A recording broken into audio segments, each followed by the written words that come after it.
அதிகாரம் 10.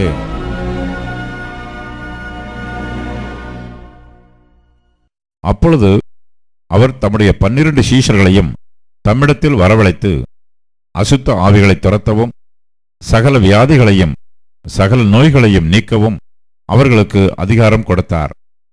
அந்த 12 அப்போஸ்தலருடைய நாமங்களாவன: முந்தினவன் பேதுரு என்னப்பட்ட சீமோன், அவன் சகோதரன் அந்திரேயா, செபதேயுவின் குமாரன் யாக்கோபு, அவன் சகோதரன் யோவான், பிலிப்பு, பர்த்தலமேயு, தோமா, ஆயக்காரனாகிய மத்தேயு, அல்பேயுவின் குமாரன் யாக்கோபு, ததேயு என்னும் மறுநாமமுள்ள லெபேயு, கானானியனாகிய சீமோன், அவரை காட்டிக் கொடுத்த யூதாஸ்காரியோத்து என்பவைகளே.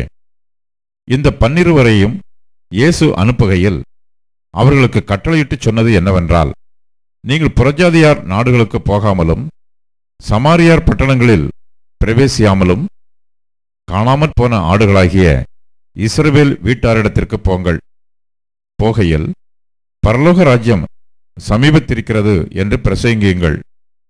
வியாதியுள்ளவர்களை சொஸ்தமாக்குங்கள், குஷ்டரோகிகளை சுத்தம் பண்ணுங்கள், மரித்தோரை எழுப்புங்கள், பிசாசுகளை துரத்துங்கள்.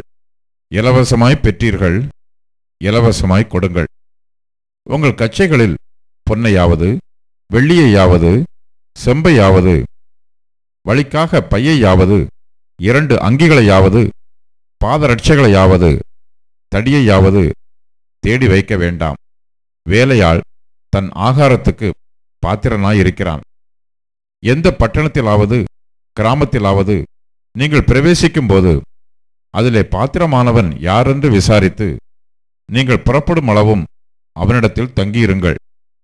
ஒரு வீட்டுக்குள் பிரவேசிக்கும் போது அதை வாழ்த்துங்கள். அந்த வீடு பாத்திரமாயிருந்தால் நீங்கள் கூறின சமாதானம் அவர்கள் மேல் வரக்கடவது. அபாத்திரமாயிருந்தால் நீங்கள் கூறின சமாதானம் உங்களிடத்திற்கு திரும்ப கடவது. எவனாகிலும் உங்களை ஏற்றுக்கொள்ளாமலும் உங்கள் வார்த்தைகளை கேளாமலும் போனால் அந்த வீட்டையாவது பட்டணத்தையாவது விட்டு புறப்படும்போது உங்கள் கால்களில் படிந்த தூசியை உதறி போடுங்கள். நியாயத்தீர்ப்பு நாளிலே அந்த பட்டணத்திற்கு நேரிடுவதை பார்க்கிலும் சோதோம் கொமோரா நாட்டிற்கு நேரிடுவது இலகுவாயிருக்கும் என்று மெய்யாகவே உங்களுக்கு சொல்லுகிறேன். ஆடுகளை ஓநாய்களுக்குள்ளே அனுப்புகிறது போல இதோ நான் உங்களை அனுப்புகிறேன். ஆகையால் சர்ப்பங்களைப் போல வினாவுள்ளவர்களும் புறாக்களைப் போல கபடற்றவர்களுமாயிருங்கள். மனுஷரை குறித்து எச்சரிக்கையாயிருங்கள். அவர்கள் உங்களை ஆலோசனை சங்கங்களுக்கு ஒப்புக்கொடுத்து தங்கள் ஜெப ஆலயங்களில் உங்களை வாரினால் அடிப்பார்கள். அவர்களுக்கும் புறஜாதியாருக்கும் சாட்சியாக என் நிமித்தம் அதிபதிகளுக்கு முன்பாகவும் ராஜாக்களுக்கு முன்பாகவும் கொண்டு போகப்படுவீர்கள்.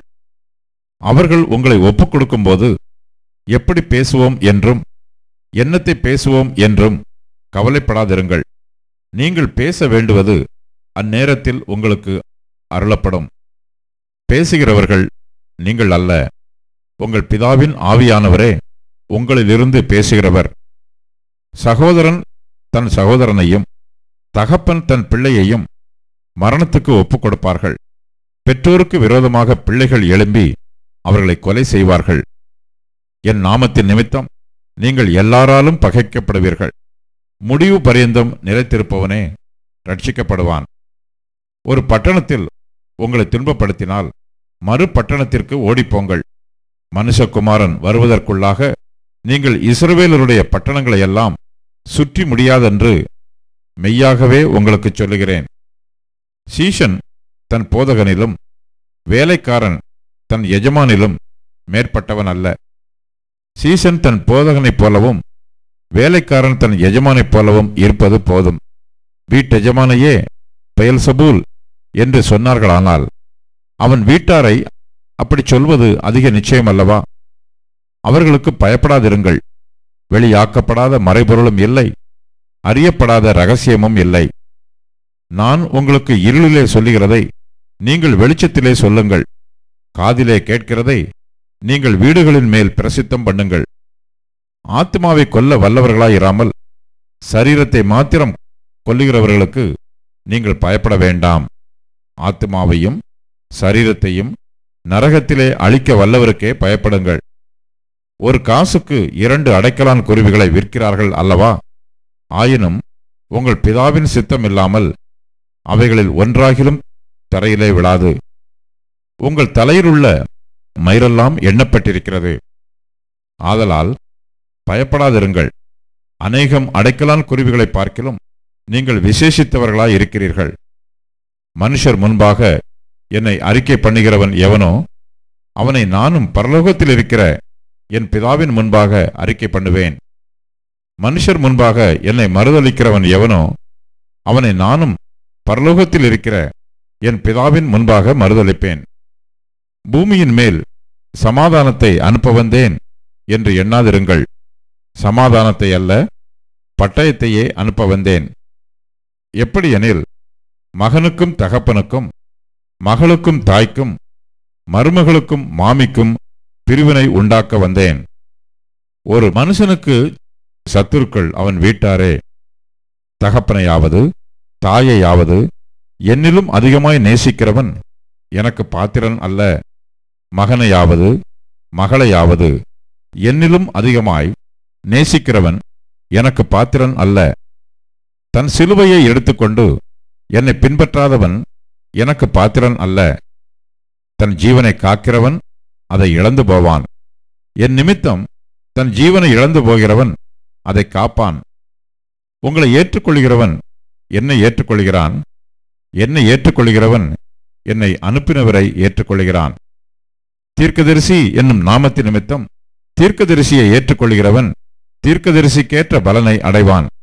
நீதிமான் என்னும் நாமத்தின் நிமித்தம் நீதிமானை ஏற்றுக்கொள்கிறவன் நீதிமானுக்கேற்ற பலனை அடைவான். சீஷன் என்னும் நாமத்தின் நிமித்தம் இந்த சிறியரில் ஒருவனுக்கு 1 கலசம் தண்ணீர் மாத்திரம் குடிக்க கொடுக்கிறவனும் தன் பலனை அடையாமற் போகான் என்று மெய்யாகவே உங்களுக்கு சொல்லுகிறேன் என்றார்.